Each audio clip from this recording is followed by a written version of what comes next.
and the traditional Ayurvedic medicine and the traditional indigenous medicine, and how it came from India to the Philippines, and how it went from the Philippines to South America, and 2,500 years ago.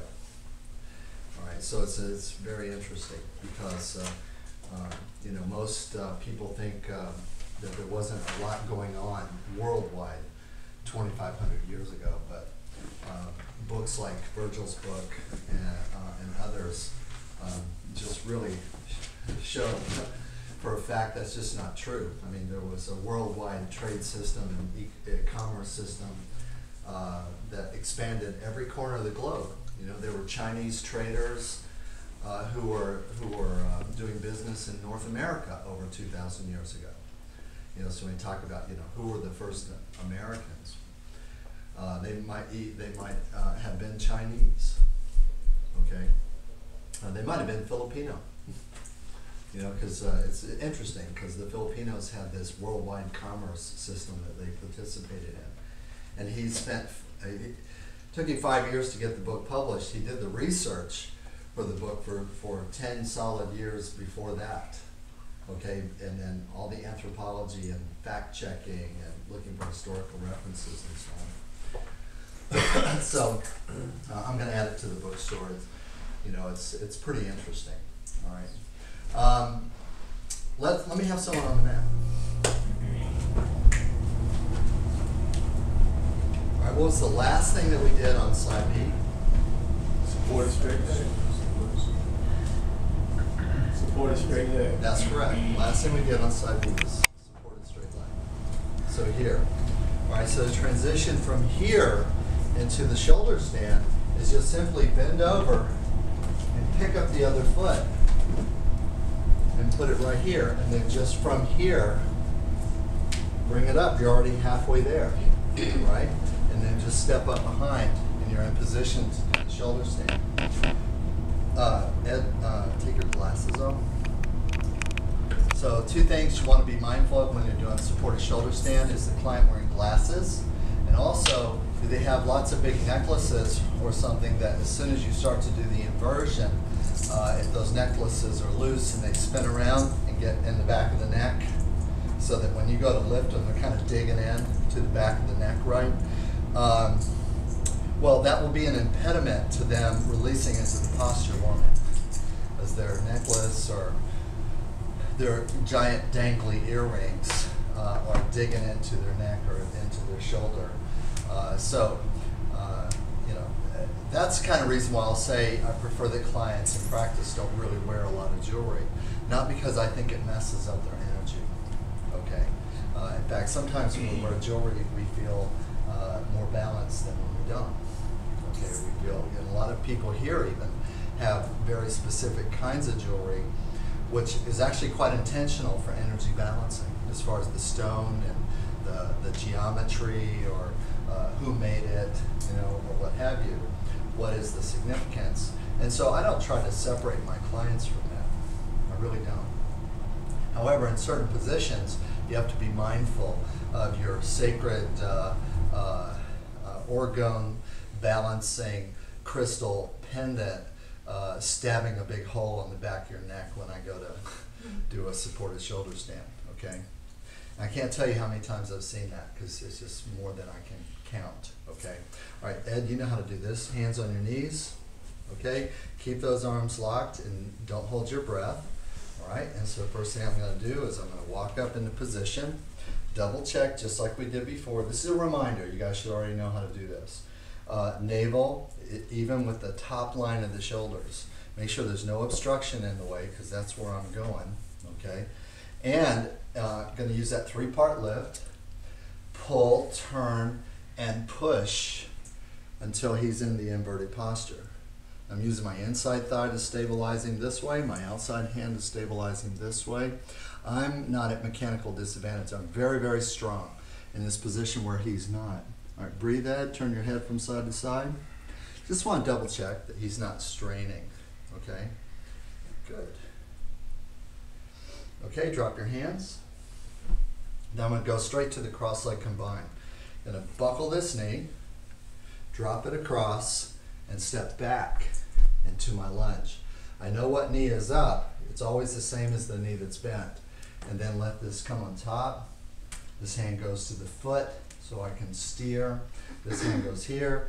And there's just a slight difference in how we do this in the northern method than from the southern. And it's not a super big difference, okay, but it is there, so I'll show you. 1, 2, 3, 2, 1. Now in the southern, we change sides low before we go to the lever. In the north, go ahead and stand up and do the high position. So I'll move this hand out of the way, and here's my lever. 1, 2, top of 3, step behind, isolate the foot and elbow press and or finger press the center line. Hold the last point for 5 count. 1, 2, 3, 4, 5. I'm going to pick this foot up gently, don't crash the knee down, and step back into my lunge to do the second side. This comes up here. 1, 2, 3, 2, 1. Just a reminder here, if this knee is not moving, there should be no pressure on the leg. If this knee is not moving and there's pressure, that means I'm pushing. I'm going down, down, down, down, down. That's very different because that's not coming from my core. To have the motion come from my core, my pelvis has to move forward, and I can't move my pelvis forward without moving this knee. So it's really more of dropping it than pushing down, okay? So then, just like I did on the other side, that's where I stand up, move to the side, and lever. 1, 2, top of 3, into my front stance. Hips are square. That's what gives the foot support. Elbow press, hold the last point for 5 count. 1, 2, 3, 4, 5. Okay?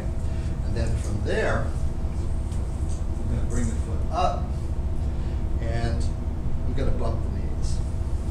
All right, Ed, now you go ahead and change. Let me do this in sequence. We'll just take it one little steps at a time.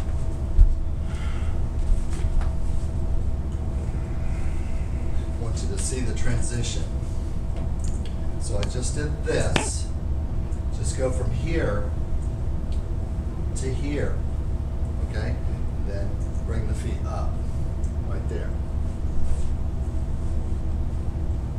Now, if we're too close to the mat, we need to adjust. Drop down with a little tension on the legs. S, side to side, and pull. And there's my easy adjustment. Right, hands on your knees. Good. Move into position first. Reach back, ready? Pull, turn, and push into zero balance. What's zero balance? That's how much effort it takes to keep him there, if he's in the right place. See this inverted triangle? Want that upside down triangle? All right, brace to come out. Drop your hands. Bump one leg, cross, and step back. 1, 2, 3, 2,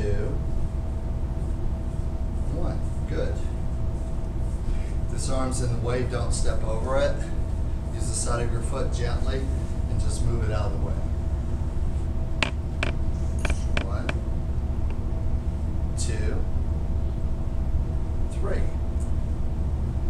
Step across and behind. See how far apart my feet are. They're far apart from side to side. Front foot is straight ahead. Front knee is slightly bent. Back leg is mostly straight. If you look at my back foot, it should be angled forward, about a 45-degree angle. I'm solid here. We call this a front stance. Here,